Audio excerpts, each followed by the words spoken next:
similar mindset to the Christian martyrs of the first generation of Christian martyrs, who actually were so desperate to die, to be with Jesus, that they actually, on several occasions, they begged the local governors to kill them. So there's a lot going on here. People don't change that much. It's just the flavour and the belief system that has to be tweaked.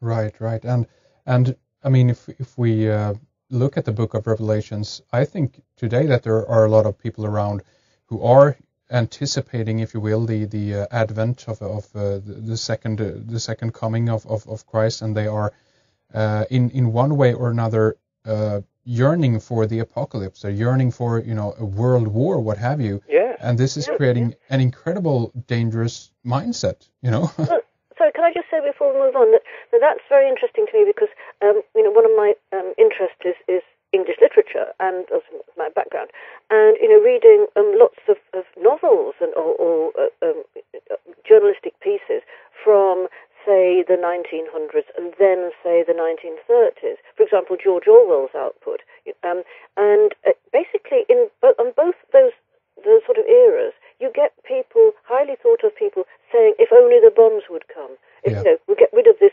paltry world, that this mundane world that is so horrible, and that everything will be overturned, and I don't mind dying." So there was something in the air both times. Yeah. And now this is rather, horrifying to consider that, they got their wish. There were two world wars for them. So let's hope that not too many people think in this way. Yeah, agreed. Why don't we talk a little bit more about the nine? We kind of quickly went by there. This is a fascinating subject, the Council of Nine. This is basically as I understand it so far, this is a round table foundation that was set up probably 50 or even 60 years ago now, with people from, from the Astor family, Alice Bouvier, and even Arthur M. Young, who was behind the Bell helicopter. And that was of course, that's a connection quite clearly there to the defense industry, of course. But maybe you can tell us a little bit about these guys who were and gals who were around the Council of Nine. And as I understand it, these were channeling then the Ennead of the old Egyptian gods, right? Yes, I mean, it's an absolutely fascinating story, but it can be told in one of two ways. I'll tell it the way that they wanted us to, that it's been promoted in books during the 60s and 70s. And this is something that began in 1953, I believe. What we would now call a channeling cult, but it was one of the very first ones of these. It began in a place, as you say, the Round Table Foundation in Maine, in America, which was sort of supposed officially promoted as a kind of private psychic research facility, where they used to get in sort of mediums and clairvoyants and what have you, and do experiments. And it was funded, as you say, by some very wealthy families, including one. Also, one of the main, one of the main backers was a former vice president of the United States, and it was run by a medical doctor named Andrea Puharich. Right.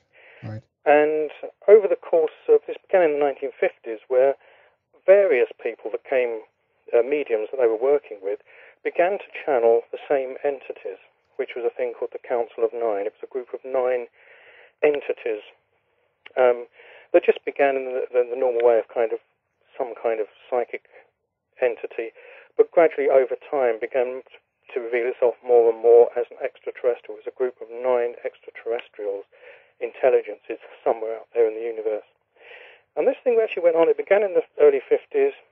It certainly went through to the 1980s. And the cast of characters that were involved with this was actually incredible. Over the course of time, it involved Uri Geller was brought in at one point. Uri Geller was a channel for the 9. He's actually kind of position subsequent to that was that, basically he was in a trance at the time and doesn't really know what these entities that were talking through him were. Right. But Andrea Puharich was the person that went to Israel, who found Uri Geller, who brought him to America, to be studied by SRI International, who we mentioned before. Mm. This was just before Uri Geller became famous, as a kind of media star. Another person that was involved with at one point was Gene Roddenberry, the person behind Star Trek. Right. And it kind of goes on and on. And that gradually the story that emerged, and always behind it, the core of this group from the 50s onwards was Andrea Puharich. Normally he would hypnotize people, as he did, for example, with Uri Geller.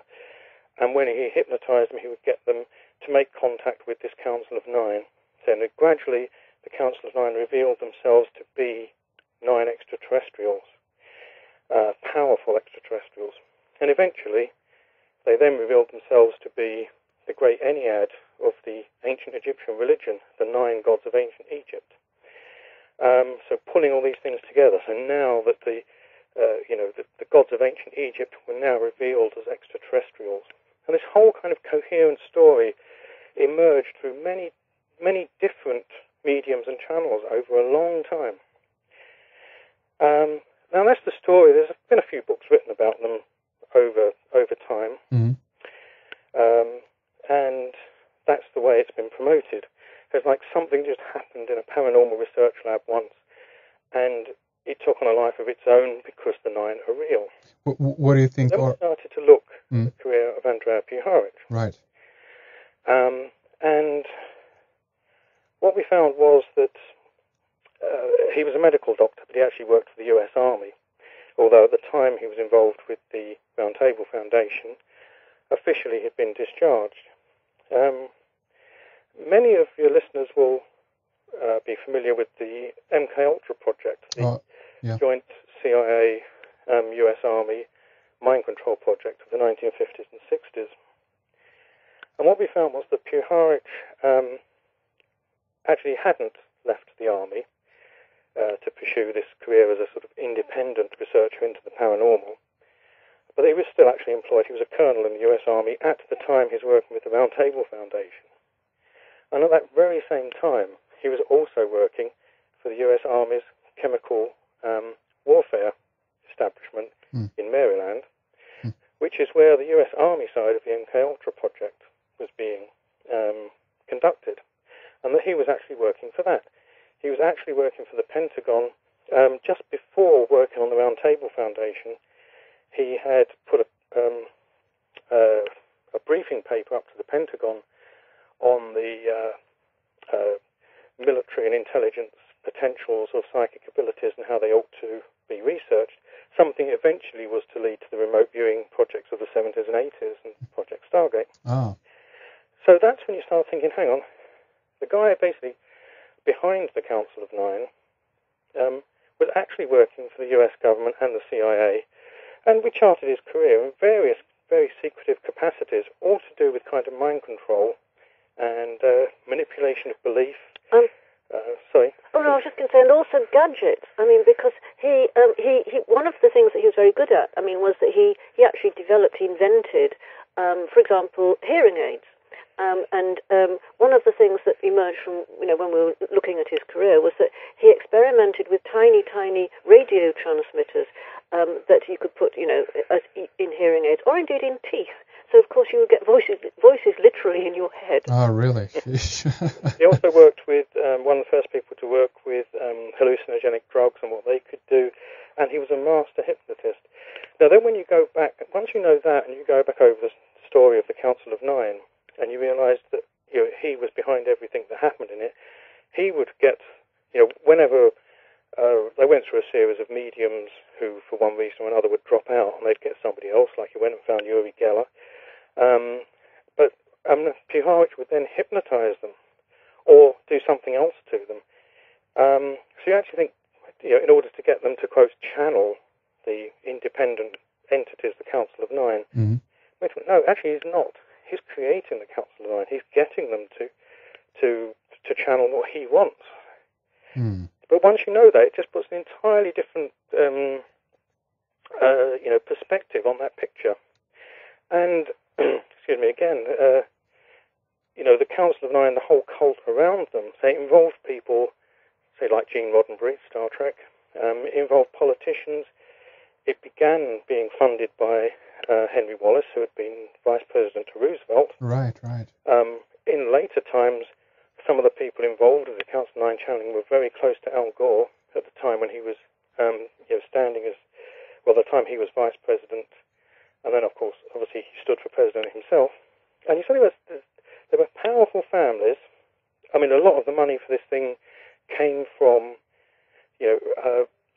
like originally with the Astors, families like that, but it always continued to be funded by people of that stature. It involved politicians, but the whole thing. We also, the Round Table Foundation originally, we found it was being funded by, yes, the Astor family and others, but it was also getting grants, secret grants from the Pentagon. Really? So actually, it wasn't an independent thing at all. It was a government-backed thing. I mean, it's all kind of X-Files territory here, But actually, I mean, when you think about it, all these incredibly powerful people, rich, powerful people, they wouldn't have gone along with something that was, absolute rubbish from the word go. There must have been, I mean, we certainly don't know, this for certain, but when you think about it, it's absolute common sense. There must have been a big hook for them, and certainly we know of some of the people involved who were scientists, and they wanted to get, the cutting-edge information, and they would do anything for it, even listen to channelers. But some of obviously the first information they would get would have to be extremely worth having. So whoever was actually giving them this information as a hook would know a thing or two about science or technology or whatever their thing was. Right. And, who would be best placed to do that?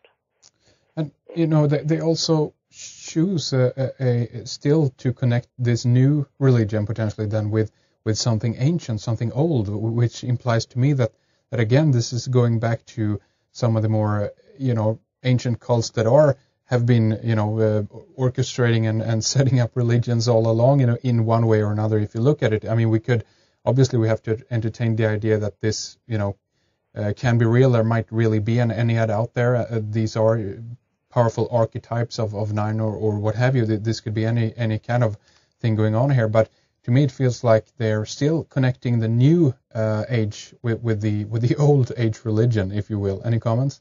Yeah. Well, one thing that puts the whole thing into focus and did for us, because we seem to have been firing off in all kind of different directions about ancient Egypt and extraterrestrials and the Pentagon and CIA. But the thing that makes this kind of not a kind of speculative joining of the dots is a very important report that was produced in 1968, and it was produced by our old friends SRI International at the behest of the US government. It was a report called Changing Images of Man. Yes, yes. So I might have got the date wrong, it might have been early 70s. But what had prompted this report was all the changes that had happened, predominantly in America, but mainly in the West, during the 1960s. The whole kind of hippie thing and the self-realization movement.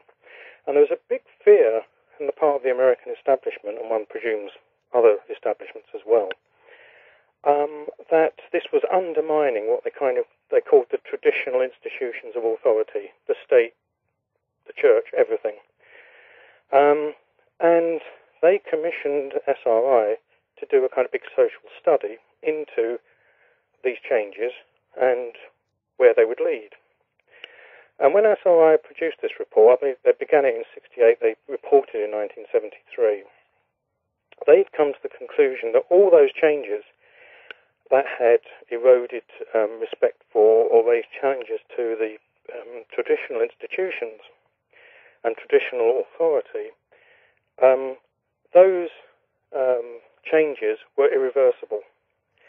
There was nothing that the government could do to turn things back to how they were in the 1950s.